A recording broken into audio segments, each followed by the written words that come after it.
We atheists on the intertubes like to present ourselves as the spokespeople for rationality and sometimes even rationalism, which is basically good and fine, I think. However, there is a catch. It is rational at some point to acknowledge your own irrationality, right? So it is also rational to deal with that your irrational part. Okay, let me start off by saying I think that it is the only fathomable hypothesis that there is only one universe. So splitting the world into an objective part and a subjective part, I think, does not do the trick. There is only one universe. However, it is also obvious that it appears as though there was another universe inside. You may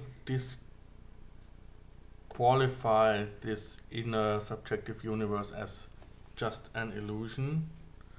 However, in my experience and from what I know about neurology, that simply does not do anything.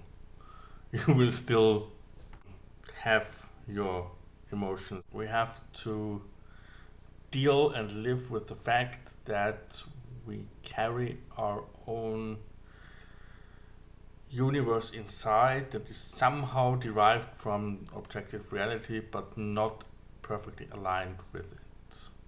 And I think the basic error of Buddhism is to assume that enlightenment is possible. That and you could define enlightenment as your inner processes being perfectly aligned with objective reality. If you have completely understood that it is as it is, then you are enlightened. I believe that this is simply not possible. We will always have a difference between our inner reality and outer reality. So, I think a good explanation of what subjective reality really is it is the sum of all the choices I have made, consciously or unconsciously, to interpret objective reality. If somebody is afraid of dogs, they have at some point possibly encountered a dog, and this dog has bit this person. So, somewhat consciously or unconsciously, they decided that dogs are evil, and from now on, every time they see a dog, they interpret reality in such a way that to them dogs are evil. And this dog that they are facing now is also evil. Now, if this is the case, then you have a choice. You can either leave the choice of interpretation up to your own unconscious workings, or you can choose to try and make as much interpretations as conscious as possible. I think doing this as conscious as possible has a lot of advantages. For one, I do not have to play the game of objectifying my inner reality. And of course, I can start working on my own emotions, which I think is a huge advantage. One example from my own life, I do some Qigong now and then. I really like that. And I've asked myself for quite a while, I do not actually believe in Qi or Qi. But when I do Qigong, I feel it. It feels really, really, really, it feels good. So, what do I do? So I don't know what physiological process and psychological processes are behind that those feelings, right? And I don't hope to find that out in any time soon. So I just say, okay, when I do Qigong, I interpret reality for that time as if Qi or Qi was actually objective reality. I know full well that this is not the case, but if I do that, it feels better, so why not?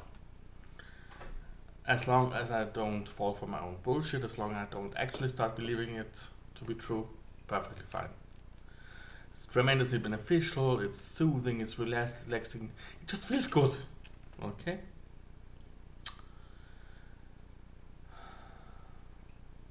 Basically, I can choose, if I like, to interpret the world as if it was full of love. And bad things are the exception to the rule. Or I can choose the opposite. I can choose to interpret the world as if everything was full of evil and every other human being was my enemy and I always have to fight to survive. The third option is, of course, not to choose at all and to leave it all up to my unconscious workings, um, which will be guided by past generalizations, hearsay, arbitrary associations, what my parents said, what my teacher said, distortions of reality in all possible ways. To some degree, I can choose to align my view with actual objective reality. However, as I said, I don't think this is always the case, and I think it is not always advisable. It is only advisable where you actually have a clue what objective reality in this case looks like. And when dealing with emotions, well, basically you don't. Okay? And I don't think that you can talk away your own emotions. That's just not possible. That's another way of distorting reality, really. I can choose to view the world of being love or being hate. None of those are true, of course. In reality, there is a wild mix of good and bad all the time. If I have the choice, as much as I have the choice, as much as I can possibly consciously choose, I would like to see the world as full of love rather than full of hate. There's another catch here. It is very easy to fall into the trap of believing your own bullshit, of going the way of the secret and what the bleep do we know, and other mind over matter bullshit. Um, I'm not talking about that at all, okay? I'm talking about keeping in mind that this is my interpretation of reality, not reality itself. This is one important distinction that I think Buddhism got right. Okay, that the world out there does not actually have good and bad. My interpretation has good and bad. There are a few practices for that. Buddhist meditation is one of them. Um, why have why choose a spiritual practice for that? Another point where I think Buddhism is quite right.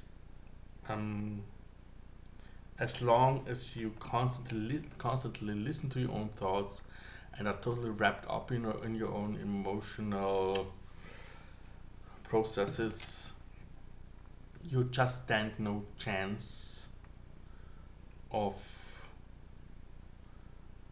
consciously choosing, right? Um, the processes are just too fast, too strong. A thought produces a feeling, feeling produces a thought, and so on and so forth. Um, if you happen to go down this road, as I am doing, I would wholeheartedly suggest that you take from religions, take from philosophies, freely borrow whatever you think is okay. Borrow from NLP, borrow from uh, behavioral psychology, um, borrow from Buddhism, borrow from Taoism, borrow from Tantra, borrow from Christianity if you like. Um, just, I would really, really advise you not to become religious in the process. Um, like Buddhism needs the assumption that enlightenment is possible. And I think that by stating this as a fact, you almost necessarily set it up as an ideal. By setting it up in an ideal, you produce pressure on yourself. By producing pressure on yourself, you almost necessarily push some thoughts back into the unconscious because pressure um, just creates a bad feeling, and you try to avoid this bad feeling, and therefore you don't think about it too much. Um, so I just suggest not going into one specific ideology, religion, whatever. Let me also say that I do not believe that we will solve the current financial crisis, that we will not stop any wars, that we will not create world peace this way. Okay? I do, however, think that if you manage to create a safe place, a safe haven inside yourself, a world, a little tiny subjective world of peace and love, where you can feel secure, then inside this little scope, inside a little place, you can do a lot of good work on your own psychological issues. And don't tell me you don't have them, everybody has them.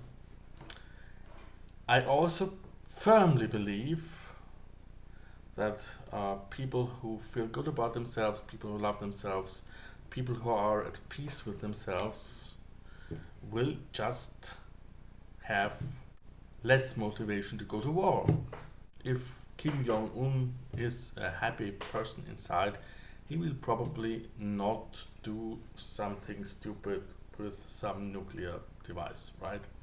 So it is in actually best interest of all of us, the whole world, that Kim Jong Un feel good about himself. Of course, we can't make him. Find a way to deal with your emotions. Find a way of mindfulness practice. Firmly distinguish between your inner workings and outer reality. Don't try to perfectly align the two, it just won't work. Instead, work on your interpretations consciously. That's basically the message of this video. Yep, here it is. Peace.